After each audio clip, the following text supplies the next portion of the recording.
So I've been watching your videos for quite some time, and you've made an interesting comment that when you think of God, most people think of him as an old man sitting up there with a big beard, passing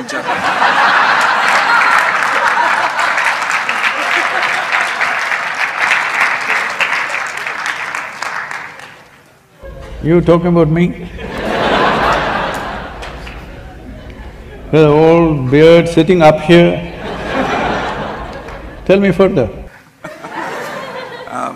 And so my question was, I was curious to understand what in your definition would be God.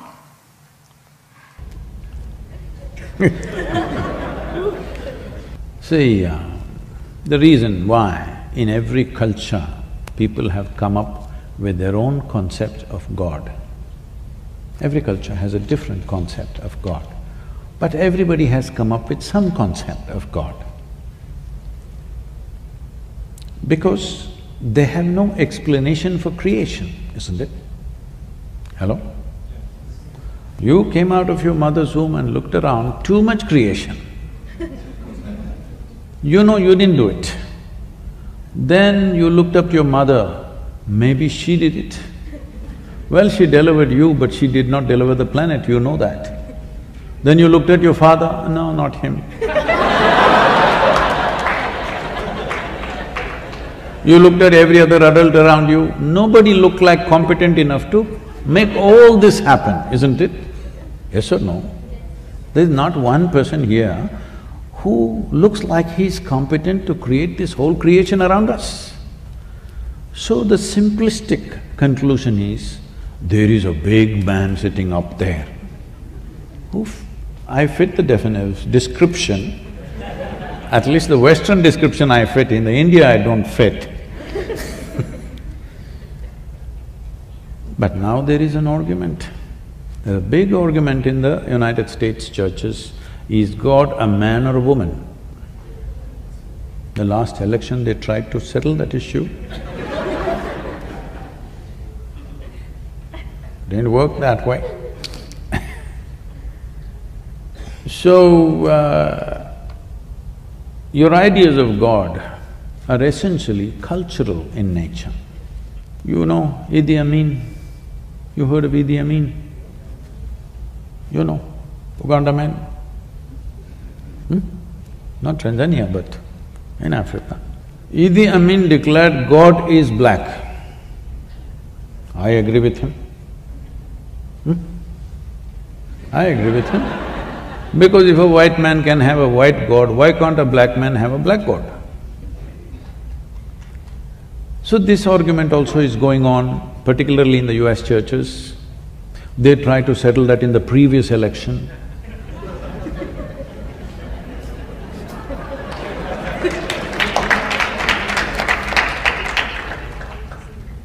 But in India, we know God is brown.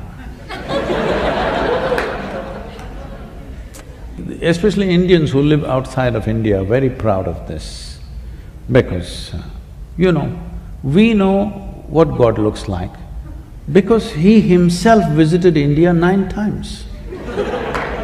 You don't know this? Hello? 9 times He Himself visited. To other places He sent His son, His messenger.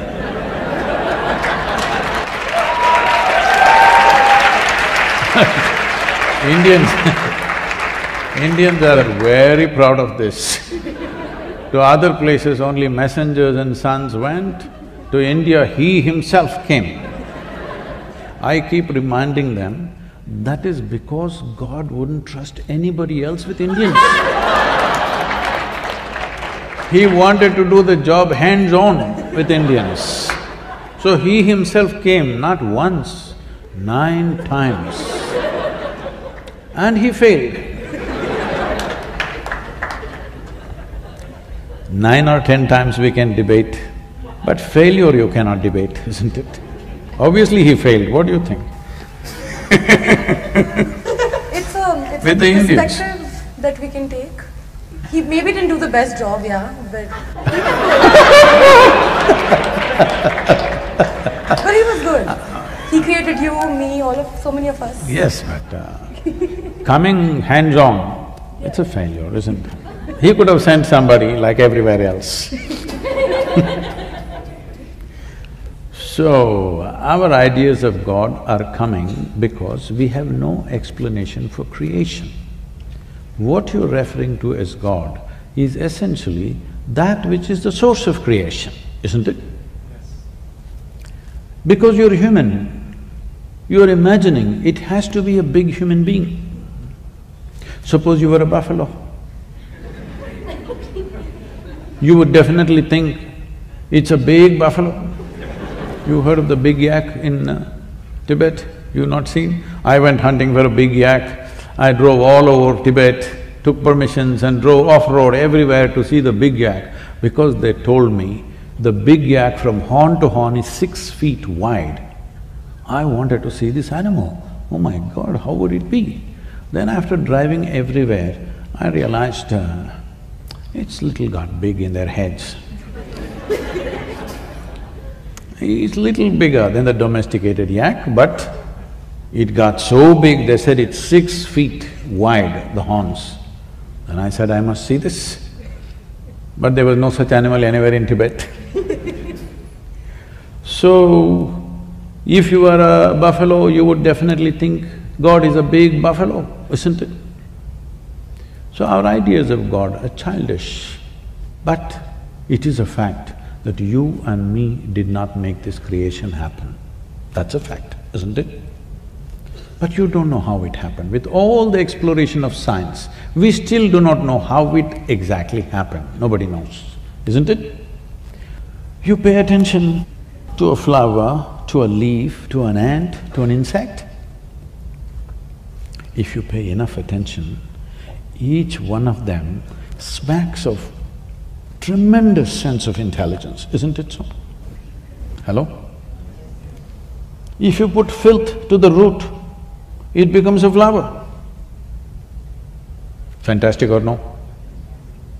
Look at you. Look at you. Just the soil that you walk upon, look at you how you are sitting, became such a sophisticated machine, isn't it? So whatever is the source of creation, well, sappy people are saying God is love, desperate people are saying God is compassion, other people are saying now it's a in thing in North America, so God is empathy. They've not been hit by life yet. But if you pay enough attention to creation, because it is the presence of creation which has given you the idea of God in your head, isn't it? If there was no creation, you wouldn't think there is a God. If you pay enough attention to every piece of creation, what you will see is it's intelligence, intelligence, intelligence, intelligence beyond what you can contain in your brains. Yes or no? But nobody said God is intelligence, unfortunately. If we had said that, definitely we would be populated with more intelligent human beings rather than the sappy ones. You know, our center is in Tennessee. We have a large center there. When I was new there, I walk into this town, which is a one-horse town, literally a small town. And I'm walking on the street and greeting people, smiling at them, thinking they'll be happy to see a new face. But it's a different kind of setup. I'm just at the right complexion. A shade darker than this cannot be there in that town. I'm just on the edge. So one big man, this wide, over 6 feet tall, comes and stands close to me. He looks down at me and says, God loves us. Then I say, the way you are, only God can love you.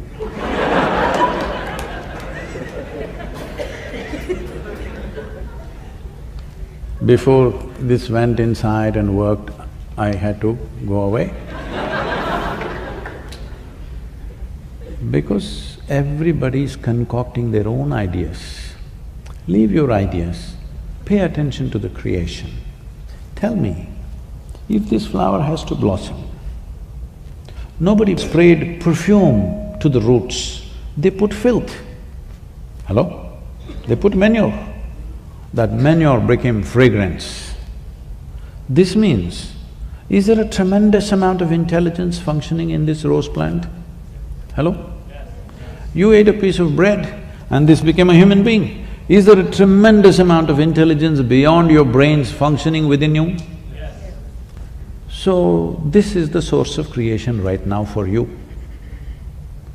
If you access even one drop of that intelligence, you will live magically instead of becoming hallucinatory. If you believe things that you don't see, you will become hallucinatory. But if you access things which are not in your access right now, your life will get tremendously enhanced. That's what you should look at. Right now, there is an intelligence here which can turn a piece of bread into a human being.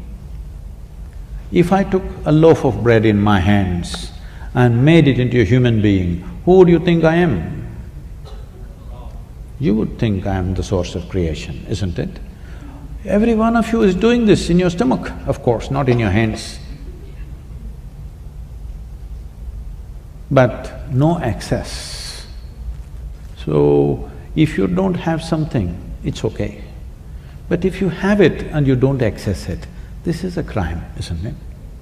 So my entire life's work is just this, so that you find access to the source of creation that also throbs within you. You're right now a piece of creation, that's fine, but you are also the source of creation within yourself. If you find access to that intelligence, you live in a magical way.